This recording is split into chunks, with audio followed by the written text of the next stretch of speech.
I can solve this mystery on my own. Ever since I took karate lessons, I'm an independent woman. Aw, Shannon, come on. Wait up. You need me. You know you'll just get captured again.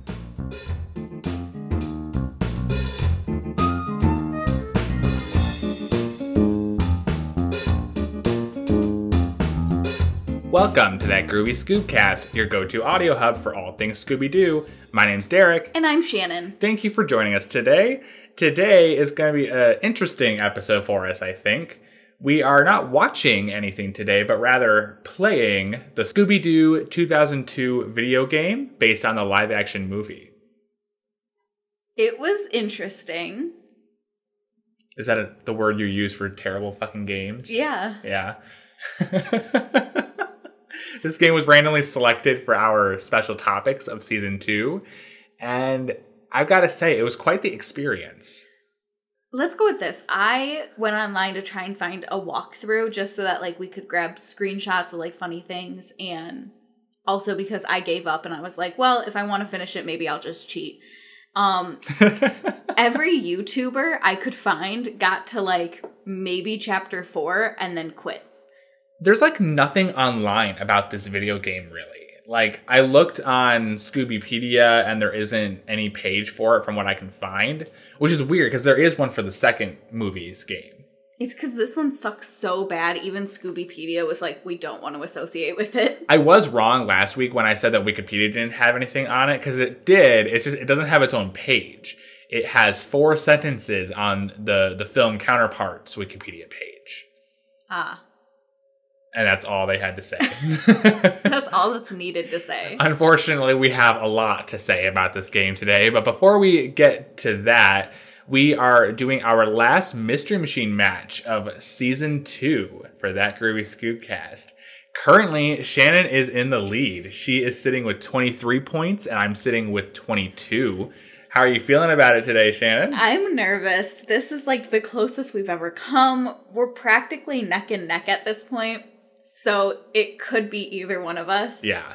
And what did we decide now is going to be the food or interesting concoction we have to eat if we lose the Mystery Machine match? Should we mention it at the end of the Mystery Machine match? If you would like. Okay. That's fine. That way we can announce who's eating it at the same time. Right. Well, for our Scooby-Doo trivia competition, as always, Shannon goes first. In Scooby-Doo and the Cyber Chase, Mystery Inc. is attacked by gladiators inside which famous Roman stadium? Is it just the Colosseum? Yeah. Oh, okay. I was about to say, is there an actual name to it? I was going to say, don't think actual name, just what is it? Okay. Here's your first question. Scooby-Doo on Zombie Island takes place in the bayous of what state? Louisiana? Yes, you're correct. That made me nervous. I saw you were nervous at Because Alabama started to come out of my mouth and I was like, no, they don't have bayous, wait. What's your next question for me? In what year did Scooby-Doo Where Are You first appear on television? 1961, 1968, or 1974? Wait, what? What? In what year did Scooby-Doo Where Are You first appear on television? 1961, 1969, or 1974? 1969. Yeah. I think you said 68 the first time you read it. I think I did too. I was scared for a moment. I'm like, none of those are correct. I liked your bored face when I first started reading it because I was like, yeah, I know you know this one. Okay, here's your next question. Which broadcasting executive had the idea to develop a mystery show that later became Scooby-Doo Where Are You? Fred Silverman or Sam Goldwyn? Fred Silverman? Yes, that's correct. Oh, that was a lucky guess. What's your last question for me? Max the Midget and Samson the I watched you flinch out of the corner of my eye. Go on. I forgot that these are from the 1960s. They weren't at all politically correct back then. Max the Midget and Samson the Strongman appear in what episode? Bedlam in the blank, Big Top, or Bear Cage? Big Top. Yeah. Yay! Okay. Here's your last question. If you get this right, you win. I know. If you get this wrong, we tie. And then we both eat it? I guess. I don't know, but... We haven't ever had a tie before. I guess. I don't even know what we would do, but here is your last question. What captain appeared in Scooby's All-Star Laugh Olympics? Captain Caveman or Captain Courageous? I don't know. Captain Courageous. Captain Caveman. Is it? How am I supposed to know that? That's a Hanna-Barbera character. I don't know that. He's a classic. Oh. So we tied. I guess we did. You bungled that. I know. You almost won. I was so close. Well, it looks like today we are finishing with Shannon with 25 points and me with 25 points. Which means on our blooper sode, you and I will both be eating a pastrami sundae with hot sauce. I'm not looking forward to this. Oh no. The place that we actually found this wonderful recipe is actually from the video game we're talking about today. So thanks, Scooby-Doo 2002. You are blessing us even to this day. In the video game, Shaggy mentions it more than once, and he refers to it as like a really delicious thing. Like this is something that like he loves to eat. Because he mentions that Mary Jane is like hot sauce on a What? Go on. I'm sorry. I just came to a realization when you said her name, but go on. Okay. He mentions that Mary Jane is like hot sauce on a pastrami sundae. Okay. And then the next time he's like talking about whatever and he goes, I just want a pastrami sundae or whatever. What's your realization? I'm sorry. In, I think, chapter 3 or chapter 4 of the game, the ghosts take her away. Uh-huh. And you never see her. You never see her again. Oh, joy. Wasn't she bad in the movie? She was possessed by a demon in the movie. Yeah. Do we ever see her again in the movie? Yeah. Okay. Like, at the end of the movie, Shaggy and her make out. Like, oh, okay. No, she was never seen again. Hashtag find Mary Jane. Why are there so many missing people in these Scooby-Doo things? Oh my god. Well, with that, are you ready to start talking about this video game? As ready as I'll ever be. Okay, well, let me get you a premise.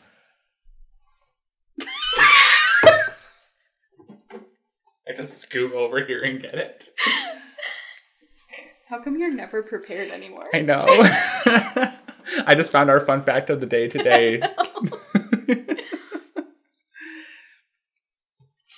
Because Scoobypedia and Wikipedia and basically nothing on the internet has anything to say about this video game, we are actually pulling our premise for the Scooby-Doo 2002 video game from the box itself. So this is your premise for this video game. Zoinks! Mystery Inc. is on Spooky Island. Now it's up to you to help Scooby, Shaggy, Velma, Fred, and Daphne solve the mysteries of Spooky Island. Are you brave enough to fend off the villains? Are you clever enough to solve the puzzles? Can you put the clues together to solve the big mystery of this demon-haunted island? Jinkies, here we go again. Can I answer this for you? No, I'm not brave enough to fend off the ghosts. I was not clever enough to solve the puzzles. And I never got the chance to put the clues together to solve this big mystery on this demon-haunted island. Yeah. I got to chapter 3. Of 9. Of 9. And I quit. I somehow beat it. Well, I'm going to say I was much like the YouTubers in this instance where I got about like halfway through the game and was just like, not worth it. It's not even halfway, but you told me that the other chapters were pretty short, so. Well, like the first 2 or 3 chapters were basically like you actually solving a mystery. Like you're finding clues, you're trying to unmask somebody that's, doing something on the island. And then after that, it kind of just becomes mission oriented as opposed to like a mystery because like come chapter 6, you're looking for like these ancient artifacts and you're also trying to get people dispelled, as they say in the game, from being possessed by demons and stuff like that. But I don't really feel like there was a lot of mystery solving in this game. Yeah. The problem I have with this game mainly is that, you know, it's a Scooby-Doo video game. It's a game that's meant for children. I'm trying to imagine myself as a 5 or 6-year-old kid being given this game, and I would have hated it. I wouldn't have gotten past the first chapter as a kid. It was really hard even for us to comprehend, just because, you know, when you're listening to dialogue or whatever in the game, after a while you do start to kind of skip through it a little bit, but you can't go back and like repeat the dialogue. Yeah. Because like once the character says what they have to say, it's never repeated again. Except for the hotel guests, which just constantly tell you they'd rather be shark baiting. Because they already have like pre-made dialogue and they just keep repeating the same thing. But you can't go back and like get that helpful information or whatever you need for the gameplay itself.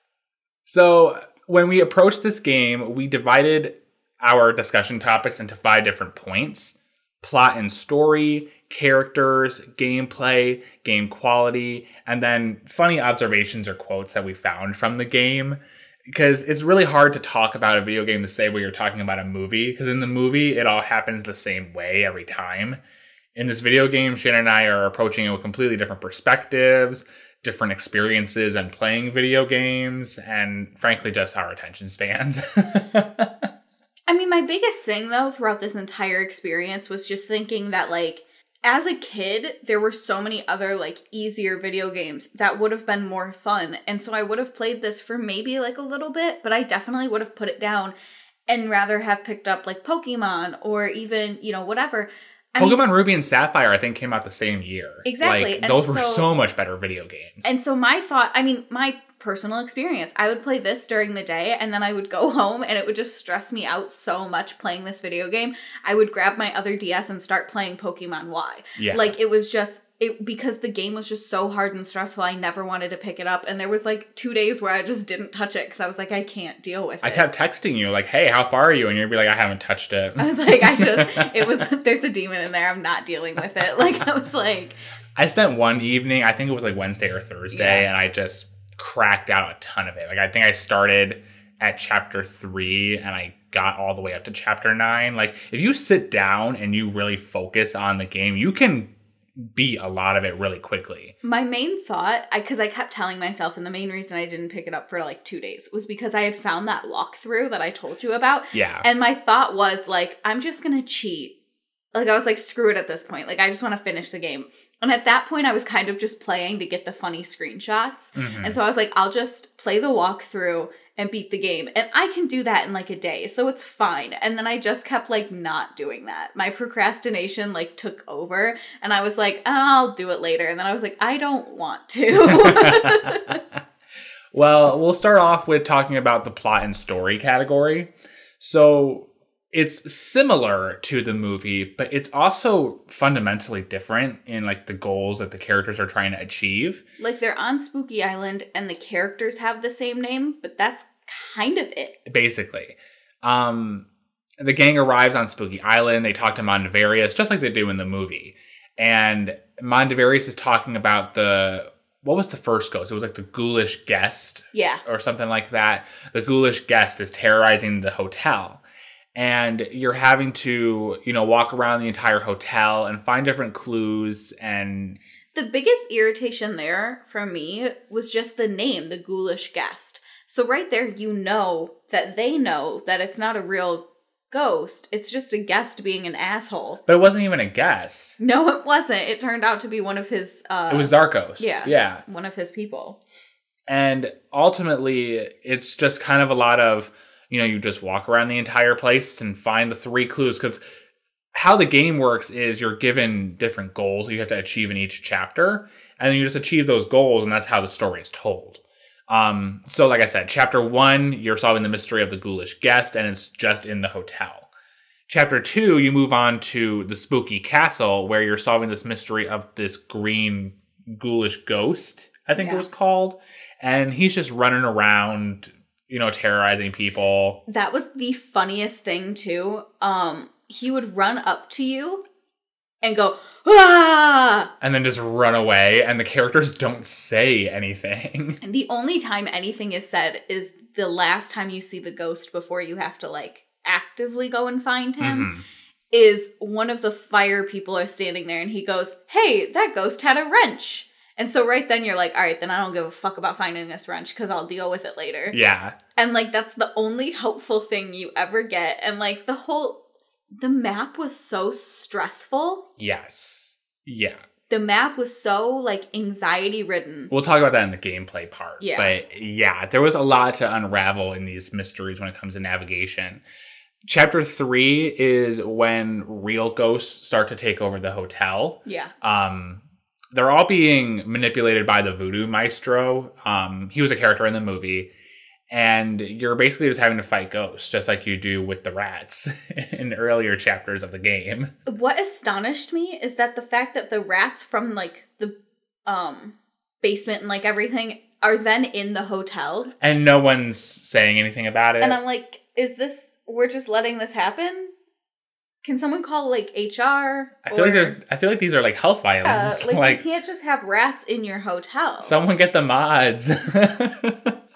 So, you basically have to fight all the ghosts, and I think you had to find Fred in this chapter. Or maybe it was Daphne. I think it was Daphne. Yeah, you had to find Daphne in this one. Chapter 4, Velma is kidnapped by, I think, the ghosts. Oh, is she really? Yeah, she was keep in mind, Shannon didn't get past chapter 3. So I onward, I know about. I barely touched chapter 3 to begin with, so. Yeah, chapter 4, Velma is kidnapped by the ghosts. These two ghosts just, like, grab her by her arms, and then they just disappear. Fun. She ends up in Mondavarius' office in the basement of the hotel. I'm just like, okay. Thanks. It's kind of rapey, but all right. All right. Chapter 5. And they're real ghosts at that point, right? Yeah, these are real ghosts, yeah. That's weird. Chapter 5 is when we start to actually encounter the monsters, or the demons, as the movie calls them. And with this, I believe that we were trying to figure out how to fight the monsters and appease the ghosts with this ancient scroll that the voodoo maestro was telling you about. So you have to go and find these caves that you can only access through, I think, the castle. And you just run in, you grab the scroll, and you dip. You get that back to the voodoo maestro, and it's basically the end of chapter 5. And then chapter 6 through chapter 8 is basically you on a quest to find the idols. So in the movie, there was that Damon Ritus pyramid artifact. In the games, that's not a thing, but there are these individual little pyramid items called idols. There's an idol of water, an idol of earth, and an idol of fire. In chapter 6, you have to find the idol of water. I believe in this chapter, Fred was possessed by the blue demon, or the blue monster who protects that idol. Mm-hmm. And you have to dispel him, and then you achieve that idol. In chapter 7, you have to find the idol of earth. And I believe in this one, it was Mondavarius who was possessed. So they had to dispel him. Just let Mondavarius die. Yeah. I believe the idol was actually hidden in the monster statue that is like the greeting statue of the hotel. It talks to you throughout the game. It was really upsetting when you told me that you had to destroy it, because that was one of my favorite pieces, where I would just stand there and listen to everything it had to say. Right. Because it said some funny stuff. In chapter 8, you know what it was? Chapter 6, somebody else was possessed by the demon, not Fred. Chapter 8, Fred is still possessed, and he steals the idols of water and earth that you already got in the last 2 chapters and goes and hides them. And your mission is to find those and grab the idol of fire and dispel Fred. They keep making comments while they're finding the idols that Fred was never good at hiding things. I thought that was kind of silly. There's so many disses on all of them, which we'll talk about when we talk about the characters, but they all hate each other so much. Yes. And throughout the entire game, they're just constantly, like, being mean to each other. That's kind of how they were in the movie, too, though. It is, but it was just like, I thought it was funny. Don't get me wrong. Like, I loved the little nitpicking. Mm-hmm. But, like, it was just funny that it went on throughout the entire game. Right. Once you achieve once you find all 3 of the idols at the end of chapter 8, you have to go into chapter 9 to fight the big bad monster of the game, the Master Monster Mind. That is the laziest name I have ever heard for a villain in a Scooby-Doo movie or video game or anything. Not the evil masked figure that wasn't more lazy. I don't know which one was more lazy, honestly. I think the Master Monster Mind just sounds stupid. Like, that's the stupidest thing I've ever heard. With like, the live action movies and video games, they just got lazy. Yes. They were like, oh, we don't have to animate a lot, so let's just skip. Yeah, basically. And you basically just have to use the idols in that last chapter to break his shield, and then you can fight him directly, and once you defeat him, the game is over. No, I have texts from you saying, like, it's impossible, I'm not going to beat it. And then I was on my way home, and you texted me, and you were like, I just fucking beat it. Yes. Screenshots of our conversations will be being posted on Twitter. I screenshotted quite a few of our little chats that I thought were quite humorous. But, yeah, and I honestly didn't think I was going to be able to beat it at that point just because of some of the circumstances of that chapter and, like, where my characters were at the time. But somehow I managed to beat it. That's basically the plot and story of the game. That's not really, like, super complex. Yeah, it's really linear storytelling. Yeah, it's not really, like, there's not a storyline. Like, things are happening and then you have to deal with it. So, moving on to gameplay. Can I go first? Sure. I have 3 notes. Hard. Why is this so hard? Chapter 3. Now the chests are impossible. My first note was fucking terrible. I do want to say, like, because the chests that you have to unlock, I didn't realize how they worked, but I, like, skimmed by for 2 chapters unlocking all of the chests. And then I think it was, like, Wednesday, you and I got together. And I was like, Derek, look at chapter 3, like, this is so hard. I was like, how do you even know what to pick? And you looked at me like I was stupid because I'm like, it's impossible. And you're like, no, you see that dot in the middle. That's the color you're supposed to be doing. The mini game was essentially there's 4 circles and 3 of them are rotating. The circles are divided into like 5 different colors and you have to match up the colors to whatever is in the very center. So like if it's an orange circle in the very center, you have to match up all the orange sides on the circle together once they're rotating around. Now, me being me, I totally skipped over the fact that there was a circle in the middle that was like a solid color, and I would just match some, and somehow for 2 chapters, every single chest, I got lucky. Yeah. And then when it came to chapter 3 and there's like 9 colors, you can't get lucky. Yeah. And I was like, Derek, what the fuck is going on? And he's like, you're stupid. What's that color right there? And I was like, oh. Well, that was one of the 4 mini games that you really encounter in this game. Another one is connecting the pipes. So you have to move these pipe pieces around in order to get water flowing through them without it spilling anywhere. I think you only had to do this in 2 different instances in the game entirely. The first one was in the first chapter where you have to drain the pool in order to get these keys for this hotel employee, which I thought was convoluted. Like, just jump in the pool. Yeah, because the only reason they didn't jump in is because Scooby, like, doesn't want to get wet and dirty or something. Shaggy said he didn't have his water wings. Which is fine. Shaggy can't swim, sure. I'll accept it, whatever. I don't care. He's tall enough to fucking walk in the pool, but sure. And then he's like, well, Scooby, jump in. And he was like, no, I don't want to get wet. And I'm like, are you fucking kidding me? Scooby and Shaggy were borderline useless in this game, but we'll talk about them in just a few moments. So that was the pipe game. Another mini game was when you encounter the fire breathers as Velma, you have to basically sing with them. Like, they do a dance and you have to sing. It's weird and hard. It's weird for me to think of Velma as a singer because she actually, there's quite a few instances in the Scooby-Doo franchise where she is a singer and she's good at singing. And it's just not really a talent that I envision with her. But she's evidently good at it because everyone compliments her in the game. And in the actual mini game, what you have to do is there's a bunch of buttons that are scrolling across the screen towards this line. It's like up, down, left, right, and then the A and B button. And you have to click those buttons when they hit the line. And it's kind of like Guitar Hero. Kind of, exactly like Guitar Hero. And if you miss it 3 times, or if you get it wrong 3 times, the game is over. And you basically just have to keep going until the timer runs out. And if you survive, cool. She gives you tokens, and there you go. You're on your way. The last mini game was the lights game. So that was my favorite. Yeah, that was a pretty good one. So frequently throughout the game, the electricity in the hotel goes out. And you have to play this game where you're going around this room turning on and off like light switches. Yeah. And there's Scooby snacks in the game too.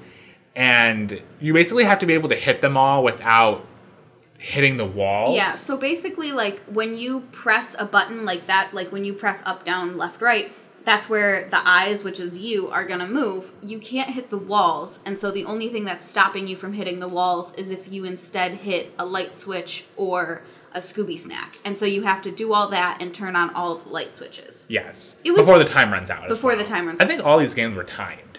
I don't know if the light switch was it? Yes, it was. It was timed, yeah. I was just quick on it. Cool. See, I didn't pay attention, apparently. Yeah, I'm just very oblivious when I play these games. But that one, I will say, was probably, like, the easiest side one besides, like, the chests. Mm-hmm. It was one of the easier ones. And, like, had the game been more like that, I think it would have been more fun. But they just made it so difficult. I also discovered in the last couple days that on the start screen, when you like turn on the game, there's an option where you can actually play the mini games on their own. Yeah. Like you don't have to play them in the game, which I thought was kind of neat. When it comes to the gameplay though, there isn't a lot of like variety of like what you can do in the game.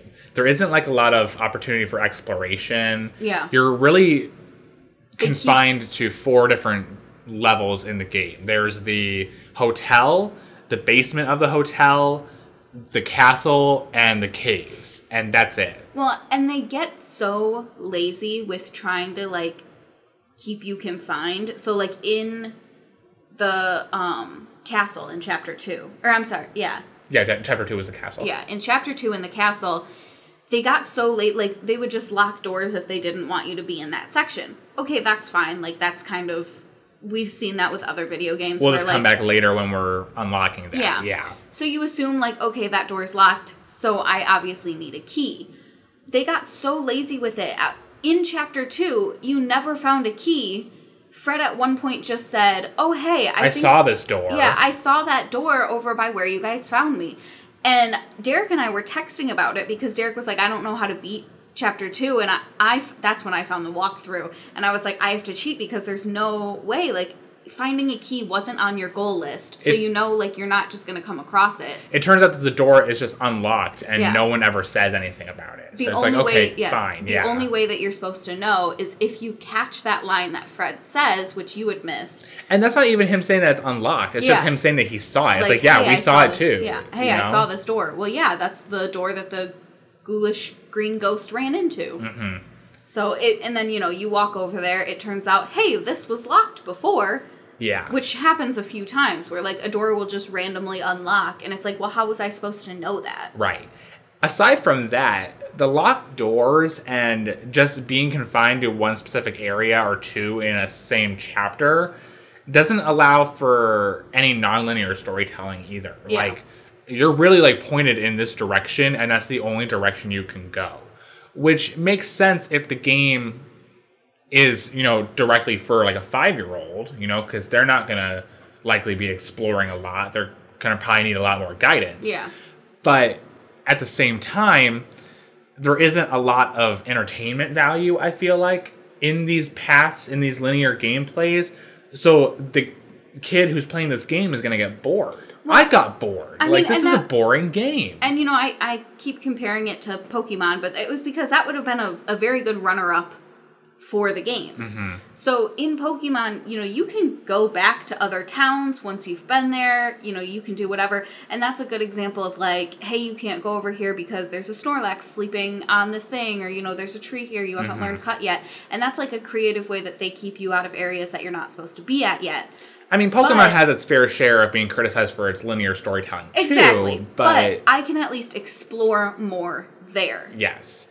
And there's a lot to see in Pokemon. And it's like comparing oranges to apples. Like, you can't compare Pokemon to Scooby-Doo in that regard. No, but this video game just doesn't have a lot of world building, really, you know? Like, it's not even like there's a window that I can look out of and be like, oh, look, there's stuff over there. Like, it's just very much, I'm inside this hotel. I can visit these 10 rooms. That's it. And I have to credit the movie counterpart because, like, the real Spooky Island you see in the movie, I want to go there. I want to see that place. I want to explore the hell out of that place. This video game's portrayal of Spooky Island is so bland, and it's not creative, really. Like, I don't really even feel like they're the same Spooky Island, they're honestly. Not, and I can only think that, like, because I watched the movie when I was a kid, and I still like that movie to begin with. I know you're not a fan of the live actions. I like them, but I loved that movie, and, like, I would definitely want to go there. So I could only imagine, like, when this game came out as a kid, I probably asked for it. I probably begged for it. I didn't get it. Thank God, because, like, that would have been so heartbreaking to be, like, as a kid, you being like, I want to go explore Spooky Island. I want to see what it has. Like, and you get this game, and it doesn't have the same plot, you know. Sure, you get to see Mondavarius and, you know, like, you get to see some of the characters, but it's really, like, you don't even get to know the characters. Right. Like, you talk to Mondavarius, and he's sort of helpful, and then, you know, whatever, but it's not a great game that way. I was going to say that, like, Scooby-Doo and the Cyber Chase does a better job, but I'm now even thinking about that. No, it doesn't, because that's also a really linear video game, too.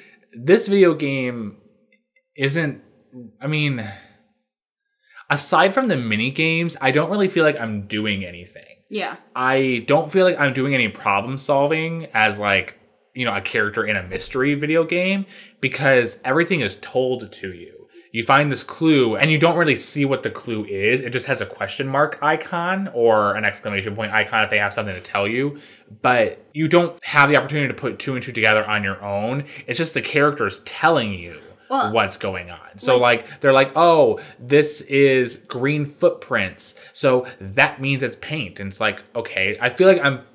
Like, let me figure that out. Yeah, like, I feel like I'm just watching a Scooby-Doo Where Are You episode, and I'm just pressing buttons while it's going on. Yeah. Like, I don't feel like I'm actually engaged with the mystery or the story. Well, and with the green footprints, like, the most that you get is, like, these are green footprints, but ghosts don't leave footprints. And I was like, oh, cool, so I get to figure out what they are. And then it was like, no, it's green paint. And I was like, oh, okay, thanks. Like, how about, you know, instead of that, you could have even put, like, green paint in another room that I come across. And then when I find the green paint and I find the footprints, it's like, oh, that's the clue. Whereas, you know, another clue in Chapter 2 is you find Brad the Goth and you talk to him and he was like, oh, here's what I found out for you. And so he gives you the clue that way. And it was like, yeah. So I'm not even, like, doing clue hunting. I'm just I have people out there doing my job for me. The closest that I think you come to in that outside of the mini games is just... There's that one point where the Voodoo Maestro needs to make a healing potion for you to give to Dead Mike. And one of the ingredients is chicken. And, you know, my thought was, chicken, that might be in a kitchen. I think I saw a kitchen at some point. Yeah. Like, okay. Like that was the most Is that really the only praise I can give this game when it comes to critical thinking? Yeah. Really? Well, and then at one point when you first meet Brad the Goth, he lost his camera. And so you have to go and find his camera. Did we ever find the camera? I don't think we did. Oh, I did. I found it right away because... Where was it? You find him in that room where you meet Brad the Goth. If you go down and over into the very next room, it's sitting right there next to the door. So I literally met Brad the Goth and he went, oh, I lost my camera. And I was like, oh, cool. I finally get to, like, find something. And I walked into the next room and it was sitting right the fuck there. And I was like, are you kidding me? So I picked it up and walked back and handed it to him. I don't think I ever found it. Oh. I think I just proceeded and didn't find it. I was so pissed because I was like, that was the first, because that's in Chapter 1. And that's the first time that you actually get to, like, do something for yourself to explore and to find something. And I found it right away. And I was just like, this game sucks. I don't think I ever found it. I don't think I looked for it for him. Poor Brad. But other notes I have for the gameplay is that the characters are really slow moving. Oh my god, they move so slow. I died. Yes. I aged. Which makes you want to select certain characters more than others in terms of navigation, because Scooby and Shaggy are the characters that run. Like, you just hold on the B button and you're running. That's all they're good for, is running. Yeah. Because Velma's the only one who can do the chest games and do the singing competition things with the fire breathers, or do the sneaky thing. I'll talk about the sneaky thing in a moment too. But then Fred's the only one who can fight and lift heavy things, and Daphne's the only one who can just kick things, and that's all she does. Well, and it's really disappointing because, like, you finally, you know, in this movie, in the 2002 movie, it's supposed to be that, like, Daphne can finally, like, do more. She took karate lessons. She's an independent woman. And in this game, she's really, like, she's useful, but she does the exact same thing that Fred can do. And then Fred can pick up heavy stuff, so I would rather play as Fred. So it's just kind of disappointing. Yeah. And honestly, a lot of the time, I was able just to run past the rats or the ghosts or the monsters or whatever just by being Shaggy and Scooby. Yeah, Shaggy and Scooby, their superpower is that they run fast, but they run and walk, well, they walk faster than the other rest of the gang. So most of the time, if you're playing as them and you just walk past the bad guys, you walk fast enough anyway. Mm-hmm. So there's no point in using their superpower. Can we talk about the fact that everything is on an angle in this game? Oh my god. So instead of like, okay, we're going to go back to Pokemon for a moment. In Pokemon, everything is really like up, down, left, right. That's how you maneuver through the game. This game, however, while you can do that, you're going to get around a lot slower than running and walking diagonally everywhere. Because the entire map of the game, on any level, is all crooked. It's all a diagonal. So if you want to walk left, you have to be pressing the up and the left button at the same time. That tired out my thumb. Straight. Yeah. I actually got tired in the thumb playing this game. Yep. Like, that astonished me on its own, because I was like, that's such a flaw that you would think the game makers would have realized. Because again, as a kid, I know it makes us sound so lazy, where I'm like, as a kid, I don't want to try this hard. I don't want to have to press 2 buttons. But my biggest thing is, like, while I have more options out there that are going to be easier and more fun. Pokemon. Why would I pick Scooby-Doo? Yeah. Yeah, it's unfortunate. It really is. So it's like, why would I pick games that are impossible? Why would I pick something where I have to, like, press 2 different buttons just to walk straight, when I can just pick up another game, walk straight, figure out what I need to do, and play the game where it's going to be a little bit more fun? Yeah. Another note I have for gameplay is that there's really no proper gauge of your progress in the game. What I mean by this is, okay, so there were a lot of instances when I'm fighting monsters or rats or ghosts or whatever in this game, and I don't know at what point I'm going to actually defeat them. I just have to keep mashing the A or B button on the gamepad until they die. The bad guys don't have a health level. Yeah, they don't have any kind of gauge or anything like that, so I don't know when I'm going to defeat them. That was my main complaint with the Master Monster Mine in Chapter 9, because I was Fred, and I just kept punching him, and I'm just like, oh my god. Is he going to die at some point? I've been punching him for like 20 minutes. I got arthritis in my thumb. Basically. And aside from that, like, you know, there's the goal list where, like, you can kind of have a sense of progress in the chapter with that. But then randomly you'll get more goals. Yeah, your goal list just keeps increasing as the level goes on. So you don't really feel like you're progressing at all. It's kind of like, I don't remember what the game was when we were younger, but it was like you would finish one thing and then they'd give you 2 more goals, and then you'd finish one of those and then they'd give you 2 more, and so you just, like, kept. And it was like, can I just finish? Like, stop. My last note for the gameplay is the saving mechanism.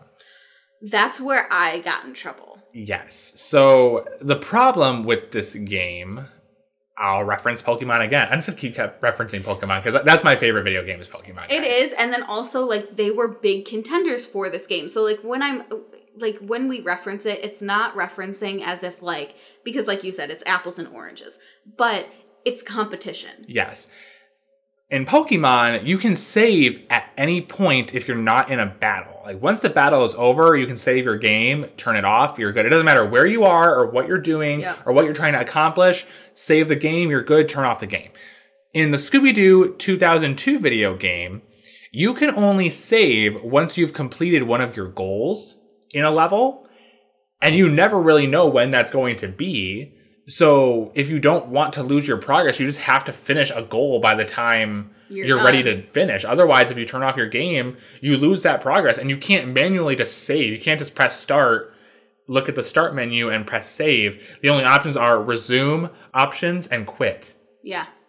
Well, and that was where I got in trouble because, so we were playing this because we don't have Game Boy Advances. We were playing these on our Nintendo DSs. Yeah. So with a Nintendo DS, you can close the game and have it not turn off. So I babysit, and so I would put her down for bed, and then I'd start playing the video game. Well, then I would close it, drive home, and when I would open it back up, it would be on the start menu. And this happened to me twice. Now, I did this all the time because, I would close it for a second, run and grab something to eat, and then come back, and it'd be perfectly fine. But this happened to me twice, and that's when I finally gave up because I was like, my stuff I keep losing it. I think that was more so a game cartridge error as opposed to the game itself. But had I been able to just save and turn it off and drive home, I wouldn't have had that issue. Yeah. But I can only imagine, if that was an issue back when we were kids, because that was what made me stop playing it now. And I'm sure it was just, the cartridge is old and, whatever, but it's just infuriating. I agree. So moving on to game quality. This is a little different from gameplay because I want to talk about this video game in the perspective that this game is now 16 years old and how much it has aged. And it has not aged well. It has not held up at all. The graphics suck. The game sucks. It just sucks. I'm sorry. I'm glad that we were playing it on a DS, or I would have even been fine playing it on a Game Boy Advance SP, because we were playing it on the regular Game Boy Advance where the screen isn't lit. Oh, you wouldn't have been able to do anything. I wouldn't have been able to see anything. I would have had a headache. I almost had a headache playing this game on its own, but I can only imagine what kids were doing when they were only playing it on a Game Boy Advance. Holy shit. And it's not a pretty looking game. No. And there's nothing pretty about it. There are older games than Scooby-Doo 2002 that are much more gorgeous. And then we get this game, and it's really? Well, and it's just, what irritated me most with that is the fact that I know they can do better. Because, we watch all of the Scooby-Doo things. So I know you have animators that can do better. And I know animating on the computer, coding is different. But, you can watch Scooby-Doo, Where Are You? And that still, kind of holds up. Where I can watch it and not want to kill myself. But playing this game was just so bad. It's just, there were a lot better looking video games in 2002 and before 2002 for similar consoles. I've played Game Boy Color and Game Boy games that were much nicer in design than this game. The characters vaguely resembled what they actually represented. Well, and the whole thing was, everything was just very blocky. Pixely, yeah. And so the characters just kind of looked like a bunch of pixels, colored pixels, just kind of oddly together. Yes. You guys will have seen our screenshots, so it's just not good. And then you also see the dialogue boxes too when they're talking. The main 5 characters of the game actually do look accurate to what they were in the movie. I will give them that credit. They actually do the characters. I think the one that really stood out to me was Velma. I think Linda Cardellini's character of Velma really translated into this game quite well. And I think the same could probably be said for Mondavarius and Nagu and Zarkos. But when it comes to the hotel guest characters who don't have names because they're not actually characters in the movie, they just look straight up animated and drawn cartoon characters.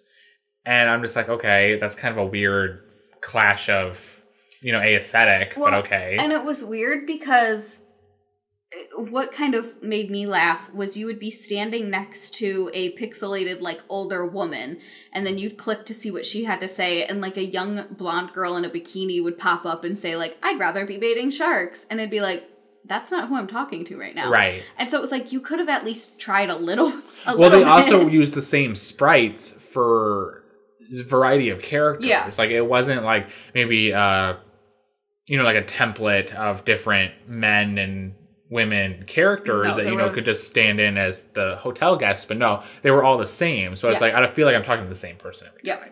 I think if there was the same guy, and then they did have a sprite for an older woman, but I very rarely saw her. And then there was the young blonde girl. What do you think of the music in this video game? I don't know. It was okay. I think it was one of the few things I actually liked about the game. Personally. I mainly because it was so repetitive, I would put my game on silent. But I will say most of the time I was playing it on silent because I probably had a show or something in the background to keep me sane. But I don't know. I think that's something that I will praise this game for. I think that the music was all right. It was fine. Then there were the glitches in the game. There were a lot of times where I would be Scooby or Shaggy specifically, and my characters would get stuck. Like, they couldn't move anymore. Oh, I never had that. I had that happen to me a couple times. It was more so prevalent in the later chapters. Mm-hmm.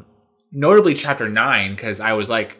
That's how you beat the game. Well, aside from that, I was ready to actually fight the Master Monster Mind, and I was running back to the center of the map to fight him, and I was Scooby. I was trying to outrun these demon monsters that were behind me, and keep in mind, these are all, like, narrow cavern tunnels that I'm running through, and at one point, I would, like, turn a corner, and I would, like, hit this wall, and then I wouldn't be able to move anymore. Like, I could turn the character, but it couldn't walk. It couldn't go anywhere. And I even tried changing to maybe, like, Velma or something, who's, like, a smaller character profile. But no, she wasn't able to move either, so I had to turn off the game and turn it back on. Oh. I was pissed. I'm like, I was ready. I was ready to take on the Master Monster Mind, and you do this shit to me? Yeah, I don't know. Aside from that glitch, the one glitch that actually helped me win the game finally was that the Master Monster Mind got stuck behind this rock that I was hiding behind, and he was just close enough to where me playing Fred, I was able just to continuously punch him until he died.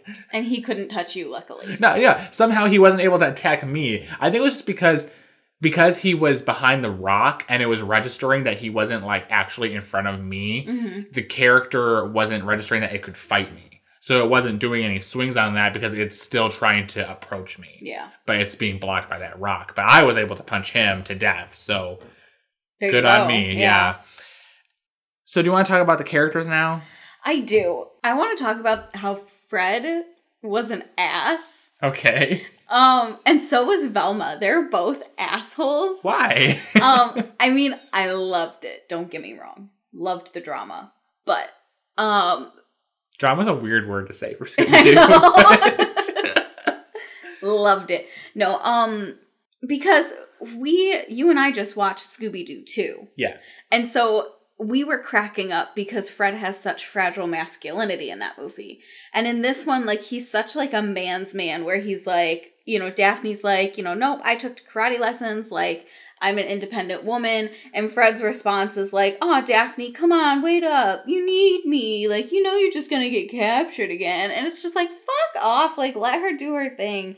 I feel like him, Daphne, and Velma really closely resembled the characters that were portrayed in the movie. It is, yeah. In the 2002 movie. Like, that's definitely how they were in that movie, especially in the beginning. Yeah. Well, and, like, because that's what made me laugh was because, I mean, and that's why I loved the movie, too, was because they all just, like, hated each other so much, and so they were just taking swings at everything they did. Mm-hmm. Like, because in that scene, after Fred chases after Daphne, Velma's response is something along the lines of like, well, of course he'd go after her. And it's just like, so nobody can do anything right. And I was cracking up on that. That kind of gave me a vibe that she was jealous of Daphne. Like, she likes Fred.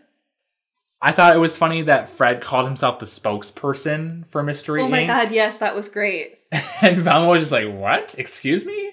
Hold up, bitch, what? And it cracked me up, too, because it was like, oh, are you? Like, because I thought Mondavarius contacted all of you. If you're the spokesperson... Did he contact all of them in this game?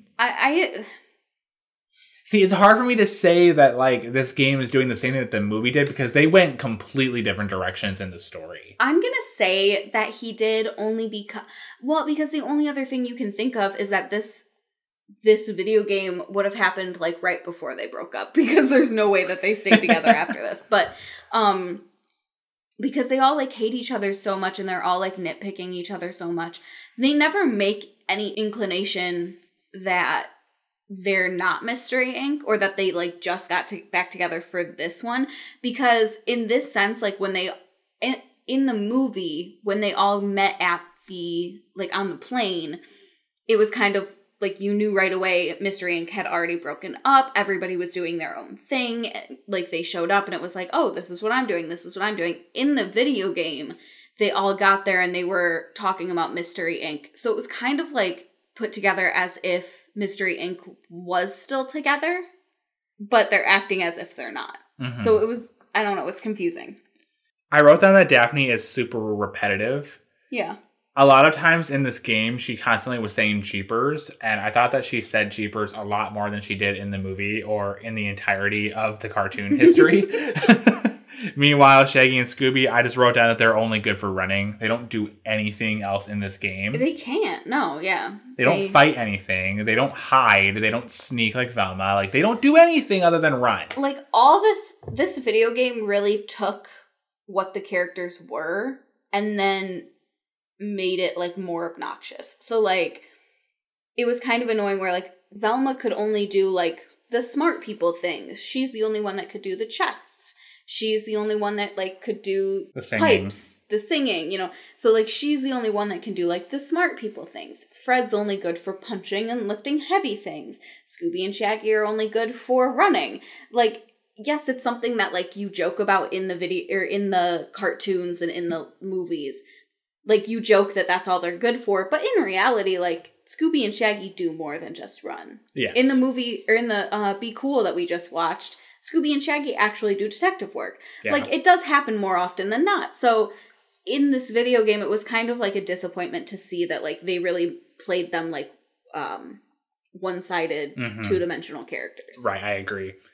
I wrote down that Daphne kicks everything and that Fred punches everything and lifts heavy objects. And then I wrote a bullet point underneath Fred. I wrote that he, you know, because you find Fred first. Yeah. Before you find Daphne. When you find Fred, now you're actually able to combat any of the rats that you've been encountering up to this point. And I just wrote down that I'm trying to imagine Fred punching rats. I want that to be, like, a thing. Yeah. If somebody is good at, like, making that, somebody make me some artwork. I need an artist that will illustrate Fred punching rats. I need that. And I kind of just wrote down generalizations of what every other character in this game does. So, like, Old Man Smithers, he's really only good for tools. Yeah. It's weird that he's in this game because he's the guy that was unmasked as the Luna Ghost at the beginning of the movie. Yeah. So, like, why are you a character and an employee on this island? And also, like, why are you not bad? Yeah, that too. The Voodoo Maestro, I just wrote that he's a supernatural asshole. He brings the ghost to life, and then the ghosts terrorize everybody until they're just like, oh, okay, now we're on your side. And it's like, all right. Thanks. Mondavarius is useless. He doesn't do anything in this game other than get possessed. That's it. He does at one point give you a key card so that you can go open. Oh, big fucking whoop. and it only works on one door. Nagutuwana is also useless. He's creepy. Well, he was in the movie too. Yeah. But his specialty is monsters, not ghosts. He will tell you that many times, that his specialty is monsters. If you have questions about ghosts, don't come to him. So just don't go to him. Dead Mike, I wrote that he's a con artist because he will only give you information or keys or anything if you give him money. I loved that. And Brad the Goth. He helped you when you gave him soup, though. That cold thing. Well, that's because he was sick. Yeah. Brad the Goth, I wrote that he's my favorite thing about this entire game. He is. My favorite quote, I'm just going to give this quote right now. We'll go on to quotes in the next category. But my favorite quote for him is that he loves the smell of mildew. Same. Not really, but okay. Aside from those characters, there's Mary Jane, who, you know, Shaggy likes, but like we discovered earlier in my epiphany, she goes missing and then is never found again. We never see her again, so it's okay. I mean, my thing is, like, in the movie, Mary Jane is more of a character. And then, you know, it turns out she's possessed and things. Well, she's eye candy. Well, yeah. But, I mean, like, she's still, like, she's not just a two-dimensional character. Like, we kind of get to know her. And then at the end, like, they're making out. So, like, you know it's, like, a thing. Anyway. But in this, we meet her, and then she talks about, like, oh, yeah, I make Scooby snacks, but I call them spooky snacks. And then that's kind of it. Yeah. Like, the next I kept getting confused when I would read Spooky Snacks, because I think I skipped over that dialogue because I knew it didn't matter to the game. And I'm just like, why are we calling them Spooky Snacks again? It was great because you would text me and I'd be like, well, I have a clue if you need help. It's all in the dialogue. Stop skipping it.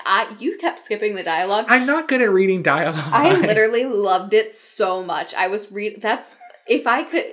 want to watch I want to watch somebody play this game because all I care about is the dialogue. I could give a shit about anything else.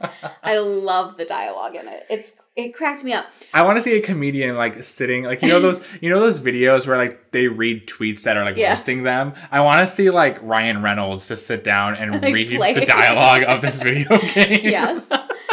Well, and like you see her the one time she talks about like, oh yeah, I like Scooby snacks, but I call them spooky snacks. You see her, I think in the castle or somewhere, and she's like, yeah, somebody stole my spooky snacks. I came down here to find him. And then she gets kidnapped, and I never saw her again. Never see her again. I beat the game. I never saw her again. And it's really funny because when she got captured, it wasn't like added to your goals. Like, to find her. Yeah. And I'm like, okay, so she's going to get found in a later chapter, right? And then it just never happened. And I'm like, oh, okay. So right. Mary Jane is dead. Like, in the video game, she died. She's hanging out with Mule. And Rich Girly. Yeah. And the last characters I have to talk about are just the guests, but I figured that's a good transition into the quotes and funny observations. Because the guests had the funniest shit to say in this game, in my opinion. Oh, they're fantastic. One of the guests, I walked up to her and she just yelled, "Group hug!" Anyone? No one? Yeah. It's like, oh. My favorite was, I'd rather be baiting sharks. A lot of people kept saying that one. I'm just like, why? I mean, my thing was, every time somebody would say it, I'd just be like, yeah, same. But, like, we're both here, so. A couple other ones I thought were funny. There was one where I'm in the caverns underneath, like, the entire island. And keep in mind, this cavern has, like, lakes and demons just everywhere. And this one woman that's down there, she just tells me, the service down here sucks. Another guest that this quote really cracked up Shannon. He said, I gave up lambada lessons for this. That one got me. I don't know why. It just made me laugh. Because it was like, could you imagine like if somebody was like, hey, let's go take a dancing class. And you were like, no, I got this vacation at this spooky island. I'm really excited to go. And then you go and like all this shit starts happening. And you're like, I could have been taking dancing lessons. A lot of people wanted to leave the island. A lot of people kept saying, like, some honeymoon, or I want my money back, or I want to talk to the manager, or I want to get off this island, and... This place gives me the creeps. It's Spooky Island. What the fuck were you expecting? Yeah. I liked when they would go, I'm never coming back here again, and I was like, yeah, I'm never playing this game again, so we're great. We're on the same page. Yeah. In terms of actual characters and what they say, there was the whole bit about Daphne calling herself an independent woman because she knows karate. Which was great. I wrote down that Shaggy contradicted Scooby when they were talking about going in the pool. Mm-hmm. And he said, but Scoob, I don't have my water wings. My favorite was when you first, maybe it's not the first time you meet the ghoulish guest, but I think it's one of the first times he talks to you and he says, I'll never stop haunting this hotel. And it was like, oh. Great. Thanks. It turned out to be Zarkos, that ghoulish guest. Something I have written down for him is that he gets paid top dollar to do what he does in his home country. He's a masked wrestler, Zarkos. I'm famous. I stand around and look fearsome. Yeah. And then they said something about, like, well, do you know anything about, like, whatever's going on? And he's like, oh, I wouldn't know anything about that. I stay indoors. I'm allergic to the sun, you see. And then they say something. Honestly, same. Yeah. And then they go, like, but what about all that dirt on your costume? Which is funny because his costume is literally a white hood and, like, black shorts. And I was like, okay. But he was like, oh, I don't know what you're talking about. Gotta go. I'm allergic to the sun. You see. Yeah, right. You see. Clearly, I am allergic to the sun. Under, like, my quotes, everything, I just wrote Brad the Goth. I just think that Brad the Goth said the funniest shit. Whenever he opened his mouth, like, just awesomeness came out. Like I said earlier, I love the smell of mildew, don't you? I'm like, no. Okay. Like, he's just standing around in the basement, and he's like, keeps saying, it's like, that's his only dialogue in this scene. And I'm like, okay. I wrote down that the voodoo maestro at one point said, you want evil? Because evil's coming your way.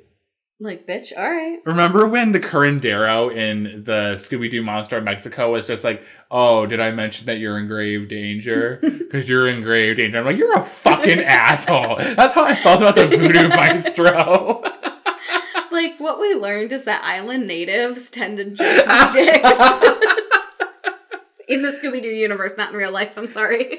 I had to stop at some point and just tell Shannon that I think that the problem of Velma and Daphne's voices getting switched in the cartoon kind of translates to this game. Because there were a few points when Velma would say stuff, but it seemed like stuff that Shaggy would say.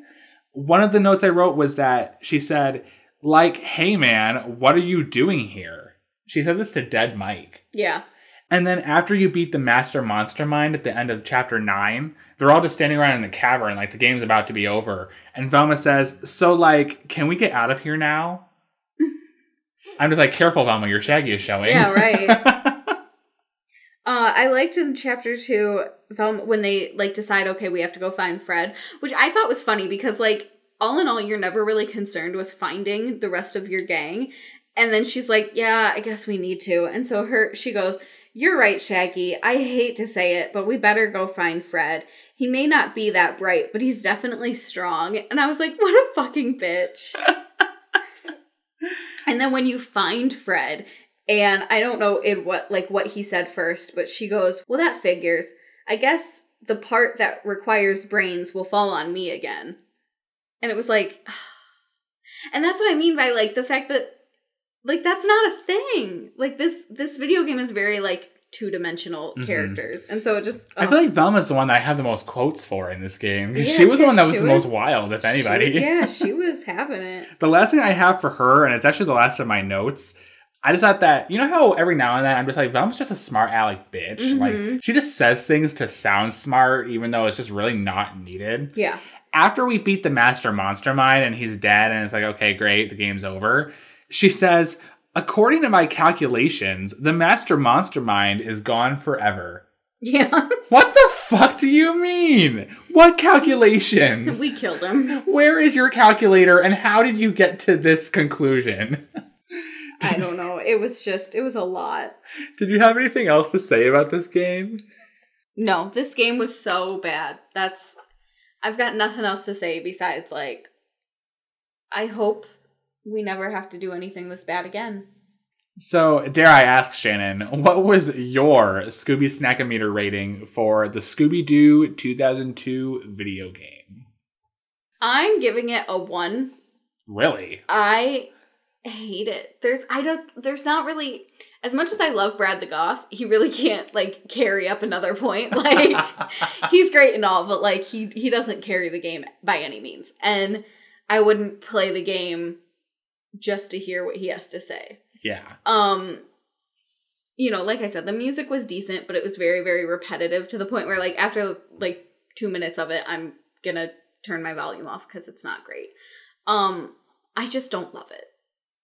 I understand.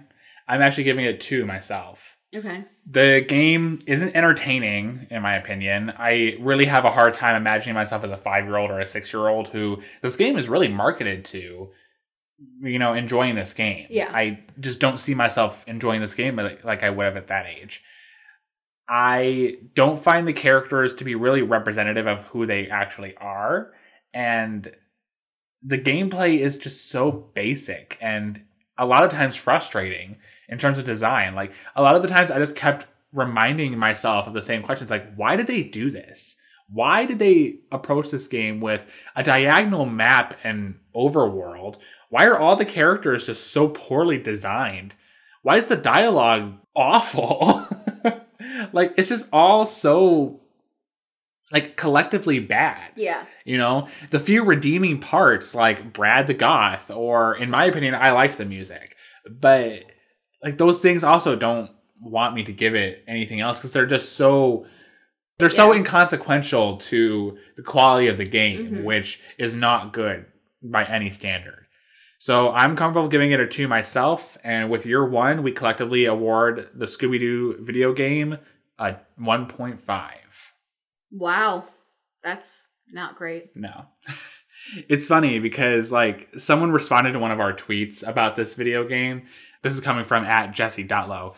He said, I really hated that game, but the online games for the movie are amazing. Velma Vision, the Mystery Machine Motor Madness, Daphne's Fight for Fashion, so damn good. Well, Jesse, I have to frankly agree. Yeah. I remember playing those games as a kid. I couldn't find them now. Like, I looked for them and I was not able to find them. But I was able to find YouTube playthroughs. And yeah, those were actually a lot more entertaining looking than this game.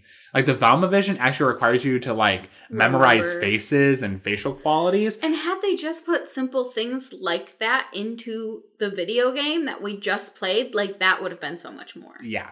I think it's sad that the online, like, Flash player games are so much better than this Nintendo Game Boy Advance game that you're buying for, at the time, what was it? Probably like $25-$30. Probably. I don't know how much these games sold for back then. Did you have a price tag on the one of the boxes? I bought the second hand for like $4. Okay.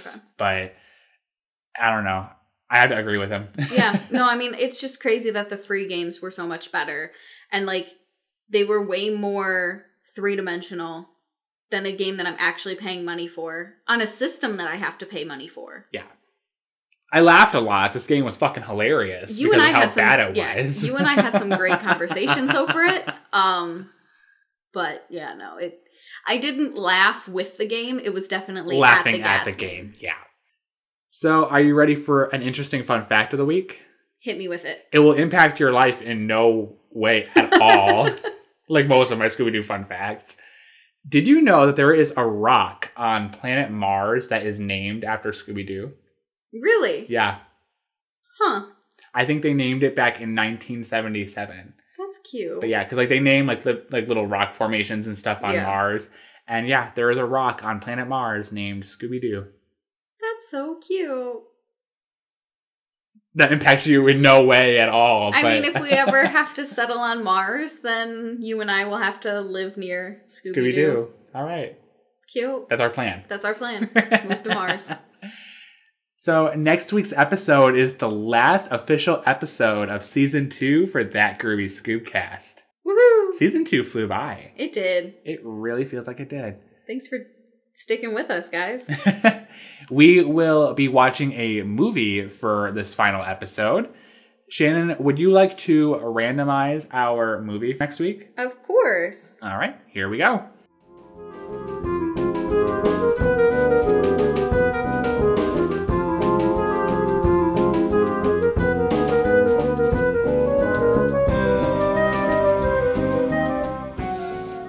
Next week, we will be watching Scooby-Doo Franken-Creepy. I'm so excited. I love this movie. I've never seen it. Oh my God. The last time I saw this movie, I love it. Oh my God.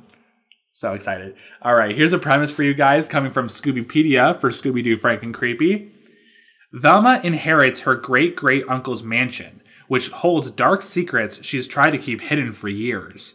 Going to Transylvania, Pennsylvania, Velma sets out to unravel the mystery and clear her family's name, while all the gang's biggest phobias are put to the test, along with their friendship to one another. Dun dun dun. Well, there you go. Anything to say? I'm excited. I've never seen it. I'm so excited. I know, and I'm excited that you're excited. Let me say that, because this season has been really rough for you and I. Like, we haven't gotten, we watch our favorite series and then we don't even get our favorite episodes. We get ones that we don't really like. And this season has been like really tough because we've hated a lot of what we've watched this season. And so I'm excited that we're watching a movie that you love, and I'm hoping I'll love it. I'm hoping we both end this season on a good note so that it'll be fresh for next season. Yeah, I'm so excited to talk about this movie. It's going to be great. So if you guys want to talk to us about the Scooby-Doo video game, Scooby-Doo Franken-Creepy, or really anything else Scooby-Doo related, you can find us online. You can go on Twitter and follow That Groovy Scoobcast at Groovy Scoobcast, or you can email us directly at thatgroovyscoobcast@gmail.com. We also have our website, www.thatgroovyscoobcast.com. I also wanted to make a quick announcement before our sign-off. I've been meaning to mention it, but we just have been so busy and our minds have been escaping us. But we do have a giveaway for you guys at the end of this season.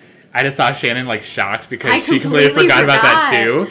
So we are going to be giving away a pair of these really awesome Scooby-Doo socks from Hot Topic. They are actually one of my personal favorite socks that I own that's Scooby-Doo themed. So you and Derek will have the same socks. Oh my God, we'll be matching. And I even looked on Hot Topic. They're not for sale on there anymore. So unless you go on eBay or something, this may be your last chance to get these Scooby-Doo socks. Ooh. We'll be posting a picture of them on Twitter, and we'll also mention how you can win. I believe that what we're going to do is, in order to enter to win the Scooby-Doo socks, all you have to do is just tell us what Scooby-Doo Where Are You episode you want us to review at the beginning of season 3. Yeah. Just come and tell us what your favorite Scooby-Doo Where Are You episode is. You don't even have to tell us why you want us to watch it. Just tell us to watch it. Suggest it to us, yeah. We'll put the randomizer to rest for a week. Yep. And you can just add us on Twitter, or you can just send us an email. Either way, you'll get entered in a chance to win the socks. And with that, we hope that you enjoyed that Groovy Scoobcast. Come back next week for a Scooby snack-filled time. Bye, guys. Bye.